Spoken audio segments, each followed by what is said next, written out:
For centuries, humanity had been the underdog of the galaxy.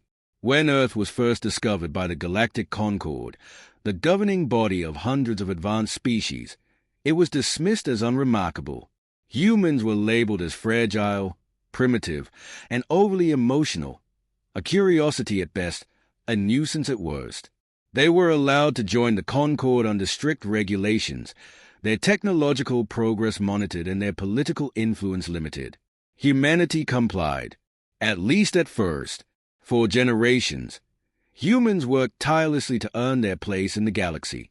They contributed to Concord projects, offered aid to struggling colonies, and even sacrificed their lives in wars that were not their own. Yet, time and again, they were treated as expendable. Their innovations were appropriated without recognition. Their pleas for fair treatment were ignored. The more they gave, the more the Concord took. But humans endured.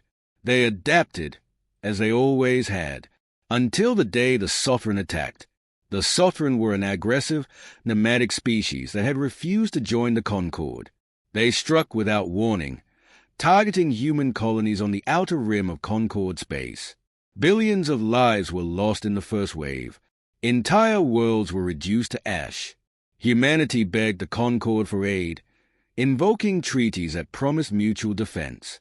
The Concord's response was silence. Some member species argued that defending humanity would provoke the Sovereign further. Others saw the conflict as an opportunity to weaken humanity, a rival for resources and influence. Bureaucracy drowned any attempts at intervention, and by the time the Concord voted to send aid, it was far too late.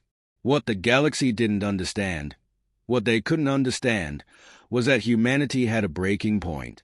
And when they reached it, they didn't simply bend under the weight of oppression. They snapped. Asterisk, asterisk, asterisk.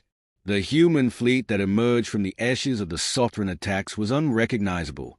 Gone were the sleek, diplomatic ships designed to impress the Concord. In their place were massive, brutal war machines bristling with experimental weapons. Technologies the Concord had dismissed as too dangerous or unstable had been perfected in secret, unleashed with terrifying precision. The first strike came against the Sovereign Armada.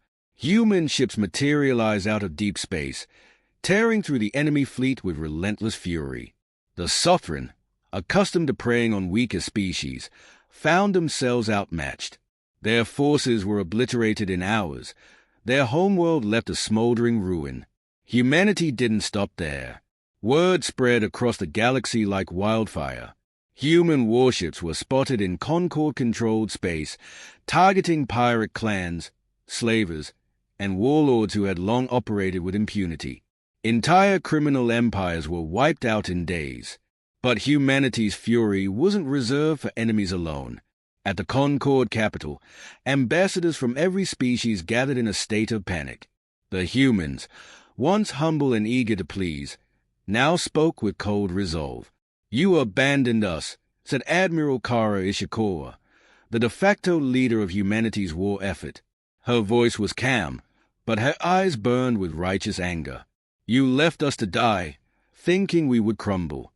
Instead, we've rebuilt. We've adapted. And now, we will no longer bow to a council that values bureaucracy over lives." When the Concord threatened sanctions, humanity responded with a demonstration. A human fleet descended on a barren moon near the capital, deploying a weapon of unimaginable power. The moon collapsed into itself, reduced to a blackened void. The message was clear. Humanity would no longer be underestimated. Asterisk, asterisk, asterisk. The Concord splintered in the wake of humanity's defiance. Some species sought alliances, recognizing the humans as a force too powerful to oppose. Others withdrew, fearing retaliation. A handful attempted to resist, only to be swiftly and decisively subdued. But humanity didn't seek conquest. Their warships, for all their might, never targeted civilian populations or defenseless worlds. Their wrath was reserved for those who had exploited the weak, betrayed their trust, or profited from their suffering. Over time, the galaxy began to see humanity not as a threat, but as a reckoning. They enforced their own brand of justice, dismantling corrupt regimes and protecting vulnerable colonies. Where the Concord had failed, humanity succeeded, not through diplomacy, but through action. For the first time in millennia, the galaxy changed. Species that had once preyed on others were forced to adapt or perish. Trade routes became safer, alliances grew stronger, and though humanity was feared, they were also respected. Asterisk, asterisk, asterisk. In the years that followed, the phrase "never anger a human" became a universal proverb. Stories of humanity's transformation were told across the galaxy, each tale more exaggerated than the last. Some painted them as saviors, others as monsters. But one truth remained consistent. No species would ever forget the day humans finally snapped. The transformation was not without cost. Humanity's newfound position as enforcers of justice came with immense pressure, both from within and without. Among their own people, debates raged about the moral implications of their actions. Some feared that humanity had traded one form of oppression for another, while others believed they were fulfilling a necessary role in a galaxy that had long been ruled by indifference and corruption. The weight of leadership fell heavily on Admiral Ishikawa. While her strategic mind and unyielding resolve had brought humanity to this point, she wrestled with the consequences of their actions. Each decision carried the potential to save lives or to spark another conflict that could spiral out of control. Her fleet continued its relentless campaign, dismantling pirate strongholds and intervening in planetary disputes where the Concord had failed to act. Yet, for all their victories, there was no shortage of resentment. Many Concord species saw humanity's actions as overreach, an attempt to impose their will on a galaxy that had not asked for their interference. Tensions reached a boiling point when the Jathali Confederacy, one of the more powerful Concord factions, openly declared humanity a rogue state. They accused humans of destabilizing the Galactic Order and called for a coalition to oppose them. Ships began amassing near the border of human-controlled space, their intentions clear. The galaxy braced itself for war.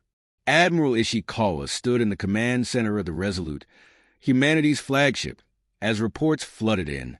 The Jathali fleet was enormous, bolstered by smaller Concord-aligned species eager to reclaim their authority. Facing them was humanity's coalition, a patchwork force of human warships and allies who had been inspired or intimidated into joining their cause. "This is exactly what they want," said Commander Rios, Ishikawa's second-in-command. "If we strike first, we'll confirm their narrative that we're a threat to galactic stability. And if we wait," Ishikawa asked, "they'll paint our inaction as weakness. Either way, they win." The Admiral stared at the holographic map of the battlefield. She could see the truth in Rios's words, but she also knew that another war would plunge the galaxy into chaos. For all their strength, humanity couldn't afford to fight the entire Concord. Her gaze shifted to a distant system marked on the map, Viridian's Reach. It was uninhabited but strategically significant, lying on the edge of both human and Jathali-controlled space. "Send a message to the Jathali Confederacy," Ishikawa said at last. "Tell them we'll meet at Viridian's Reach to negotiate terms." Rios raised an eyebrow. "Negotiate? You think they'll listen?" "They'll come," Ishikawa said. "Not because they want peace, but because they'll see it as an opportunity to humiliate us. And that's exactly what I need them to believe." The fleets met in the shadow of Viridian's Reach, their ships forming an uneasy standoff. Representatives from both sides convened aboard a neutral station, their faces tense with mistrust. The Jathali envoy, a tall, reptilian figure with shimmering scales, wasted no time in launching into accusations. "Your kind has overstepped its bounds, Admiral," the envoy hissed. "You've become a destabilizing force, a plague on this galaxy. We demand your immediate withdrawal from all Concord territories." Ishikawa listened silently, her expression unreadable. When the envoy finished, she leaned forward, her tone calm but steely. "You accuse us of destabilization," she said. "But where was your stability when pirates ravaged trade routes? When slavers abducted your people?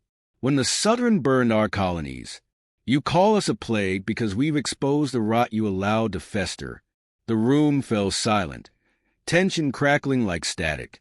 You have two choices, Ishikawa continued. We can resolve this through diplomacy, rebuilding this galaxy together as equals. Or you can declare war. If you choose the latter, understand this.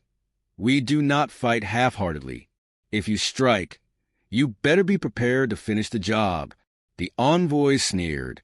You think your species can withstand the combined might of the Concord? Ishikawa smiled faintly. I think you underestimate what happens when humans are pushed too far. The negotiation ended without bloodshed, but the galaxy remained on edge. The Jathali fleet withdrew, though not without promises of retaliation if humanity continued its aggressive policies. For now, the threat of war had been averted, but Ishikawa knew the reprieve was temporary. Back aboard the Resolute, she addressed her crew. We've made enemies, she admitted. That was inevitable. But we've also made allies, and we've shown the galaxy what we stand for. We don't fight for power. We fight for justice, for survival, for a future where no species is abandoned as we were. The crew erupted into cheers, their resolve unshaken. As the fleet set its course for the next mission, Ishikawa gazed out at the stars, her mind heavy with the weight of what lay ahead. Humanity had snapped, yes, but they had also risen, and as long as they stood together, no force in the galaxy could break them again. The human fleets rendezvoused at the designated rally point, a system on the edge of contested space, known for its swirling asteroid fields and volatile sun. Ships of every size and shape gathered, a stark contrast to the uniformity of the Concord Armada. Among them were not only humanity's warships but vessels from allied species, each carrying their own unique designs and technologies. From the bridge of the Resolute, Admiral Ishikawa watched the arrivals with quiet satisfaction. The Luthai cruisers glided in alongside human destroyers, their water-like hulls shimmering in the light of the distant star. Deltran strike ships darted through the formation, their agility unmatched. Even the Kresha, a reptilian race long thought indifferent to intergalactic politics, had sent a contingent of heavy frigates. Status report? Ishikawa asked. Commander Rios approached, datapad in hand. We've accounted for all allied fleets. Preliminary scans of the Concord force suggest they outnumber us 2-1. But he paused, a faint smirk on his face. But they're deploying standard Concord tactics. Predictable, rigid. They're assuming we'll respond like every other species they've bullied into submission. Ishikawa's lips curved into a rare smile. Then they're in for a surprise. She turned to the tactical display, which showed the Concord fleet advancing in a tight, symmetrical formation. It was a show of strength, meant to intimidate, but Ishikawa saw the cracks in their strategy. The rigidity of their approach left them vulnerable to the kind of unconventional tactics humanity excelled at. We'll engage on our terms, she said. Inform the fleet to prepare for coordinated strikes. We'll divide their forces, isolate their flagships, and disrupt their chain of command. And when they realize their mistake, it'll be too late. Rios nodded, his confidence mirroring hers. Understood, Admiral. The battle began with a feint. A group of human and allied ships darted forward, drawing the Concord fleet into the asteroid field. The Concord commanders, eager to assert dominance, pursued without hesitation. But the moment they entered the field, chaos erupted. Prepositioned mines detonated among the Concord vessels, sowing confusion. Allied strike teams, hidden within the asteroids, launched hit-and-run attacks, disabling key systems before disappearing back into the debris. The Concord's tightly packed formation, once their strength, became their weakness as their ships collided in the narrow corridors. At the same time, the main human fleet flanked the Concord Armada, targeting their supply ships and rear guard. Each strike was precise, calculated to maximize damage while minimizing risk.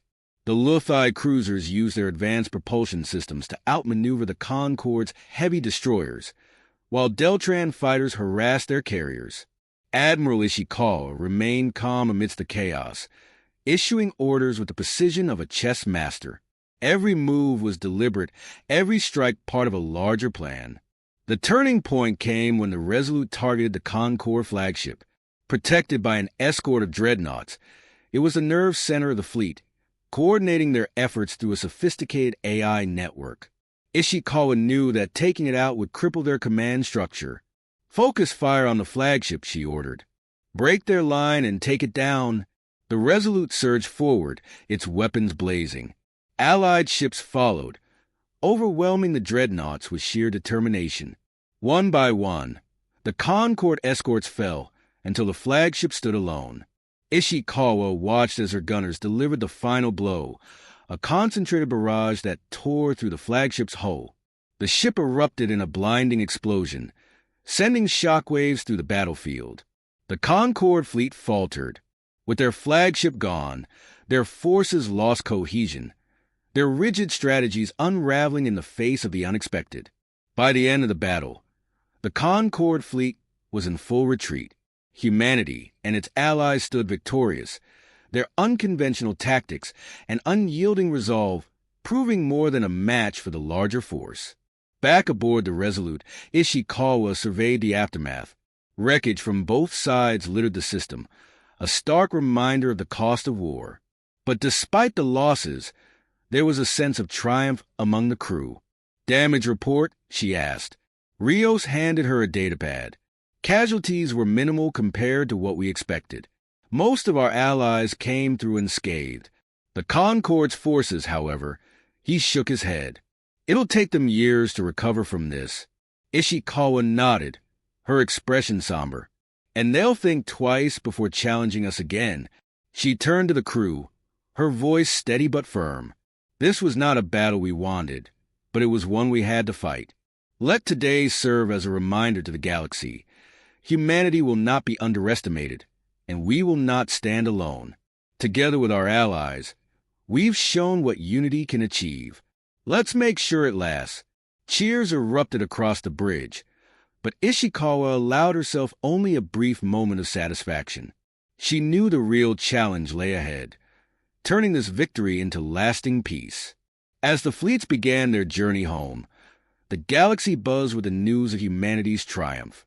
No species would ever forget the day humans snapped, or the day they proved they were more than conquerors. They were builders of a new order, one forged in fire and tempered by unity.